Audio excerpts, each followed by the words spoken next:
Hello everyone, welcome to our match story, match number 53, KKR versus RR. एक और tight match जहां RR आ जाता है वहां मुझे लगता है कि मैच में रोमांच आने ही आने वाला है। और आज चौथा ऐसा मैच बना जहां पे उन्हें एंड में मैच फिनिश करना चाहिए था, बट कहानी वैसी बन नहीं पाई। काफ़ी डिसअपॉइंटेड होंगे अपने आप से, और ये season what it could have been वाला सीज़न गया है। और ये चार मैच अगर वो जीतते तो शायद अभी भी हम उनकी प्लेऑफ्स के लिए बात कर रहे होते। तो जबकि स्क्वाड में गैप्स थे, कुछ भी थे, पर एंड में लगा कि छोटी छोटी चीज़ें थी, जुड़ जाती तो मैच अलग हो जाता। वहीं पे केकेआर मस्ट हैव फेल्ट कि they are out of the jail. एक बार तो अच्छे खासे फंस गए थे। जो इन दोनों टीमों में पिछले साल मैच हुआ था, जहां पे बटलर ने एक टांग पे खेल के 100 मार के एक विकेट से मैच जितवाया था, वैसी सी कहानी इस बार भी बन गई थी। तो तगड़ा मैच, हाई स्कोरिंग राउंड है, हमें पता था डे मैच में स्कोर्स बड़े बनते हैं। पिच थोड़ी सी ड्राई थी, स्पिनर्स के लिए हेल्प थी, वो दिखा भी हमें बीच बीच में उसके ग्लिम्पसेस, बट ओवरऑल बैटर्स ने भी बहुत प्यारा क्रिकेट खेला। टॉस केकेआर जीती थी। उसके बाद अजिंक्य रहाणे क्लियर थे कि उनको पहले बैट करना। उनको था कि जैसे जैसे दिन गुजरेगा वैसे वैसे पिच और स्लो होनी चाहिए और टर्न होना चाहिए। कुछ कुछ दिखा भी, पर एक चीज़ थोड़ी इंटरेस्टिंग हो जाती है इस ग्राउंड के बारे में कि यहाँ पे जो सूरज है, सन है, वो जल्दी ढल जाता है। उस चक्कर में इतना एक्सपोजर, इतनी गर्मी मिलती नहीं। और ओवरऑल बारिश भी रही है, 2 दिन से पिच कवर में थी, इतना ज़्यादा कुछ हुआ नहीं, तो उसके चलते भी मौसम थोड़ा ठंडा ही रहा।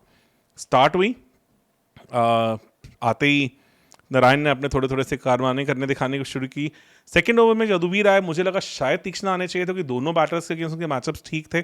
4 बार इस मैच से पहले गुरबाज को आउट कर चुके थे, और पिछली 8 बॉलों में 2 बार नारायण को भी आउट कर चुके थे। पर वहां पे पिच में क्योंकि आज थोड़ी ग्रिप थी, उसके चलते जो कटर की यदुवीर ने, उसमें नारायण ने बल्ला जल्दी घुमा दिया और वो बोल्ड हो गए।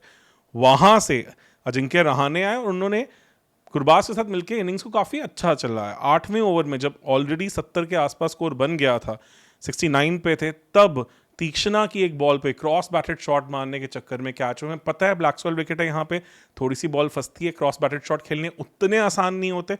और पर ग्राउंड छोटा, इसलिए आप कोशिश करते हैं कि हाँ, आपको वो वैल्यू फॉर शॉट मिले। वहाँ पे आउट हुए अंगरीश रघुवंशी आए, उनके साथ रहाणे चलते रहे, बढ़िया गेम बनी। 11 ओवरों तक 97 फॉर 2 था, लग रहा था एक बहुत तगड़ा लॉन्च पैड मिल गया। पर उसके बाद स्पिनर्स ने अपना थोड़ा सा मैजिक वीव करना शुरू किया। अगले 4 ओवर में सिर्फ 21 रन आए, और उनमें एक बॉल ऐसी भी थी जिस पे रहाणे आउट हुए। अराउंड द विकेट बॉल करते हुए जो अपने वो स्लिंगी एक्शन से, साइड आर्म एक्शन से, जो हमने देखा है रियान पराग को बॉल करते हुए, वही बॉल की थी। पड़ने के बाद थोड़ी बाहर निकल रही थी, उस पर रहाणे ने स्वीप मारने की कोशिश की और वो टॉप एज लग के आउट हो गए। हमें पता है कि स्पिनर के अगेंस्ट उनकी कहानी थोड़ी डामाडोल हो ही जाती है, पर उसके बाद आज सरप्राइज मूव हुआ। 3 डाउन पे आज नंबर 5 पे आंड्रे रसल को भेजा। आके थोड़े फंसे, 7-8 गेंदे ली, 2-3 रन ही स्कोर किए थे। पर उसके बाद जैसे ही 15वें ओवर के बाद जब 121 पे 3 था स्कोर, मधवाल की इंट्रोडक्शन हुई, उन्हें बहुत पीटा। मधवाल के 3 ओवरों में 50 रन पड़े, और उनकी he was missing his lens, काफ़ी से अपनी लेंस मिस कर रहे थे, चेंज ऑफ पेस ज़्यादा नहीं दिखा, और आंद्रे रसल की बार बार आंख में बॉल कर रहे थे, और उनको उसी तरह से फिर मार भी पड़ी।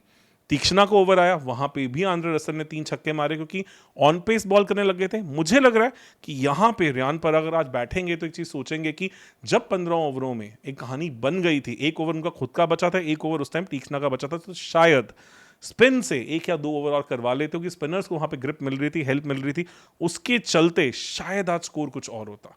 पर कहानी और लिखी थी, और लास्ट के 5 ओवरों में 85 रन, यस 85 रन आए।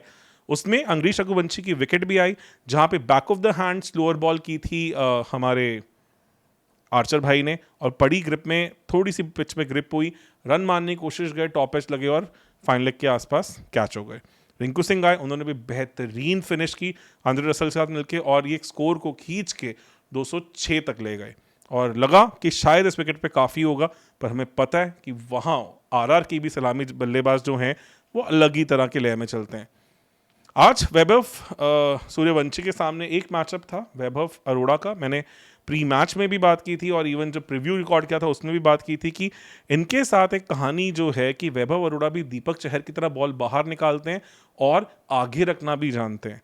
उसकी ज़रूरत नहीं पड़ी। आज सूर्यवंशी को इनटू द विकेट बॉल की उनकी आंख से बाहर लेके जाने की कोशिश की। सीम पोजीशन अगर आपने उस बॉल की देखी हो तो वो थर्ड मैन की तरफ पॉइंटेड थी, एक लेफ्ट हैंडर के लिए, और पड़ने के बाद भी बॉल उसी डायरेक्शन में गई। पर जिस बॉल को शायद ऑफ पे खेलना चाहिए था और उससे पिछली बॉल पे बहुत प्यारा कवर ड्राइव ऑलरेडी मार चुके थे, उसे खींच के लेग साइड की तरफ मारने की कोशिश की, बॉल ऊपर गई और अजिंक्य रहाणे का एक शानदार कैच। पहले ओवर में ही कहानी खत्म। ऑब्वियसली 14 साल के लड़के हैं, हमें पता है अभी बहुत कुछ लिखा उनके इंटरनेशनल करियर में, आईपीएल करियर में, तो अभी शायद एक थोड़ी सी चीज़ फिगर आउट हो गई, उस पर काम करेंगे और ऑब्वियसली एक बेटर बैटर बन के वापस आएंगे। ग्रिप हमने देखा है उनका, जैसे हम टिपिकल गली क्रिकेट ग्रिप होता है उस तरह का ग्रिप होता है। इस पर काफ़ी बात हो रही है कि जो बॉटम हैंड में हम जनरली देखते हैं कि जो वी शेप बनती है वैसा ग्रिप नहीं होता, वो प्रॉपर पकड़ते हैं। उसके साथ डिफेंड करना बॉल को थोड़ा एनऑल कंसर्न है, पर definitely that will evolve with time.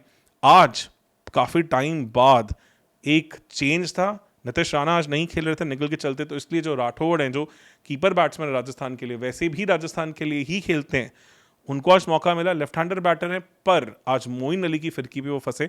Moin Ali ने एक साइड स्पिन बॉल की थी, कोई उसमें टॉप स्पिन नहीं था।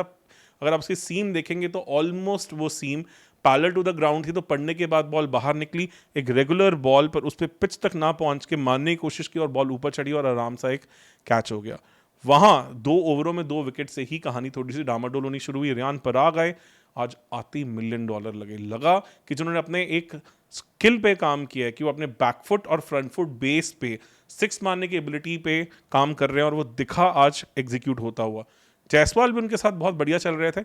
एक प्रीव्यू के दौरान, जो प्रीव्यू वीडियो था, उसमें मैंने एक मैचअप की बात की थी कि मोइन अली ने, जब इन दोनों टीमों के बीच में पिछला मैच हुआ था गुवाहाटी में, वहां पे एक टॉस डब डिलीवरी पे जायसवाल को लॉन्ग ऑन पे फंसाया था।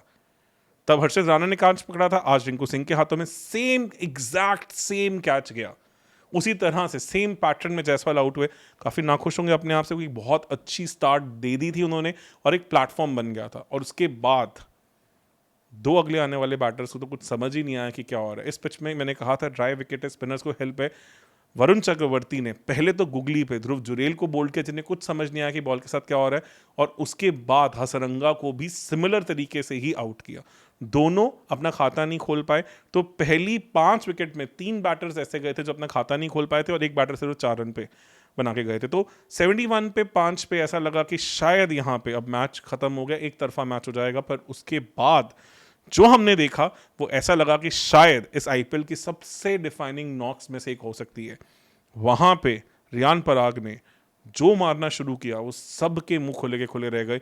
मोइन अली की 5 कंसेक्यूटिव बॉल्स में 5 छक्के, हर ग्राउंड के कोने के उन्होंने अच्छे से दर्शन करवाए उस ओवर के अंदर, और हर पेसर, हर स्पिनर, हर किसी को रन मारे। बहुत बेहतरीन बैटिंग चल रही थी। जब लगा कि अब मैच आरआर की गिरफ्त में आ चुका है, यहां से मैच इजीली जीतना चाहिए, तब हिटमायर जो दूसरे एंड से अपना काम कर रहे थे, 22 बॉल 29 पे थे, वो हर्षित राणा की एक शॉर्ट बॉल पे फंसे और एक इजी सा कैच और चलते बने। हिटमायर से आज उम्मीद थी कि वो अच्छा करेंगे, बट शॉर्ट बॉल उनकी कमजोरी है। पिछले मैच में उसने बुमराह ने उसे एक्सप्लॉइट किया था, आज हर्षित राणा ने फंसाया। उसके बाद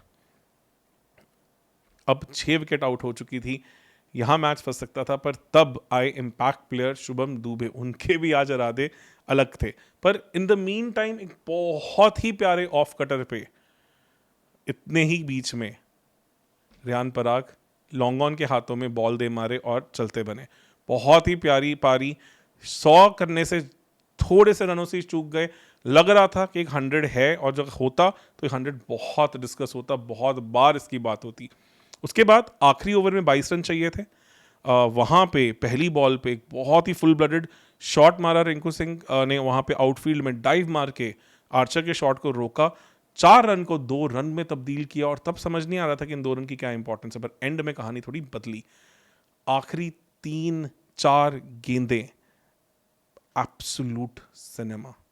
पहले 3 गेंदों में 2 छक्के और एक चौका मार के शुभम दुबे ने मैच बनाया। आखिरी गेंद जब 3 रन चाहिए थे, तो एक बेहतरीन यॉर्कर आया वैभव अरोड़ा की तरफ से, ऑन पेस यॉर्कर, उस पर 1 रन, दूसरा रन भागने गए तो आर्चर रन आउट हो गए। छोटा ग्राउंड है ये, इस ग्राउंड पर डबल लेना इतना आसान नहीं है, पर उस बॉल पे आप कुछ और कर नहीं सकते थे। तो एंड नतीजा 205 पे 8 विकेट्स और 1 रन से, जी हाँ 1 रन से आरआर ये मैच भी हार गया। तो अगर वो बैठेंगे यार पीछे देखेंगे तो पूरा टूर्नामेंट उसका ऐसे गया उनका। पर एब्सोल्यूट सिनेमा मैच, हमने 2 लगातार बढ़िया मैच देखे। पिछली बार हमने आरसीबी और सीएसके के बीच में ऐसा सा मैच देखा और आज ये मैच हुआ। शुभम दुबे बहुत नाराज थे अपने आप से, क्योंकि ऑब्वियसली उन्हें लग रहा था कि ये मैच उन्होंने बना दिया, जीतना चाहिए भी था। पर क्रिकेट है, ये चीज़ें होती हैं, और वैभव अरोड़ा को भी क्रेडिट जाता है कि उन्होंने एक बहुत ही अच्छी यॉर्कर को वहाँ पे नील किया। एब्सोल्यूट सिनेमा, केकेआर की सांसों में सांस फिर से आई, क्योंकि अब वो इस टूर्नामेंट में बने हुए हैं। अब वो 11 अंक लेके अगले 3 मैच अगर जीतते हैं तो वो भी 17 अंक तक पहुंच जाएंगे 17 पॉइंट्स के साथ। मुझे लगता है कि उनका भी अच्छा खासा आउटसाइड चांस होगा टॉप 4 में एंड करने का। अगला मैच सीएसके से है, फिर एसआरएच से, और फिर आरसीबी से है। वो शायद थोड़ी सी एक कड़ी चुनौती हो, पर उसके सिवा बाकी 2 मैचेस में वो अपनी पूरी कोशिश कर सकते हैं। तो बने रहे हमारे साथ ऐसी अगली मैच स्टोरी तक के लिए। तब तक के लिए धन्यवाद।